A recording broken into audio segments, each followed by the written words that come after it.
So in this video analysis here, I'm going to be doing a video analysis of Conor Owain's overhead squat as he prepares for his half marathon in a few months' time. So the first thing to note is when we go to a side angle, you'll notice that Conor struggles to break parallel. So you'll see that just as Conor turns to the side here. So if we pause this just in the static position here, so to start with, it's you can see by Conor trying to get his arms overhead. Ideally, the arms would be overhead here. The inability to get the thumbs pointing backwards and in line with the ears indicates that there's probably some tightness in Conor's pecs and lats. You can also see, even as a resting posture, Conor's head is tilted slightly forwards, so again indicates that there's probably some tightness there as well. There's also, what you can see is a slight tilt, again nothing major, but again probably indicative of tight hip flexors at the front. So if we just line up where Conor's pelvis would be, it's likely that there is going to be some tightness at the front of the hip. There's also going to be some tightness in the lats. I'm just going to clear those so we can watch the video through. If you pay attention to, at the moment, we can't see Conor's ears, and then if we pause it, so I'm going to let that rep come out again. Okay, so Conor's ears are now starting to show, which means the hands have fallen forward. Also means if I pause at the bottom of the rep, so Conor struggles to break parallel. Ideally, we would like his hips below his knees. You also will notice that the arms fall forward, so they start here at this angle. Then as we play it through, arms have fallen forward to this angle.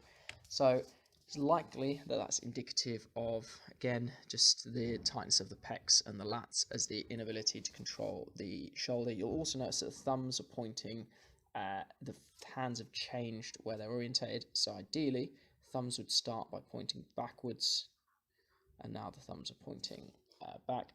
I'd also be looking at, even though the angle of Conor's knee over his toe is pretty good, I would still be looking at performing this test again with the heels elevated slightly to see if this allows Conor's hips to get below his knees.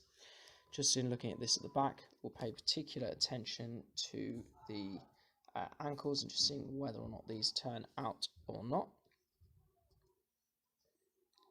So you can see it looks as though as the knees are pushed out, it looks like the ankles turn that way as well. I wouldn't mind seeing Conor redo this test, but with feet pointing exactly straight ahead. You can also see here that the elbows bend somewhat, so even from this front angle, so the arms struggling to stay straight, probably indicative of tightness in the bicep region.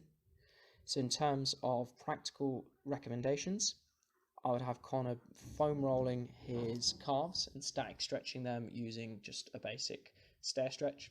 I'd have calf raises in Conor's program. I would be looking to loosen the pecs and the lats with some soft tissue work, so foam rolling.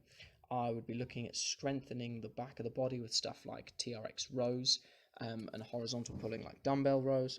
I would also be looking at making sure that Conor's hip flexors are strong and long, so stuff like rear foot elevated split squats to get these hip flexors used to being stronger, and also to release them a little bit. So key exercises I would look at are rear foot elevated split squat, some calf stretching and foam rolling, and to get some soft tissue work to the pecs and the lats. So stuff like a dumbbell pullover would also be a useful recommendation here.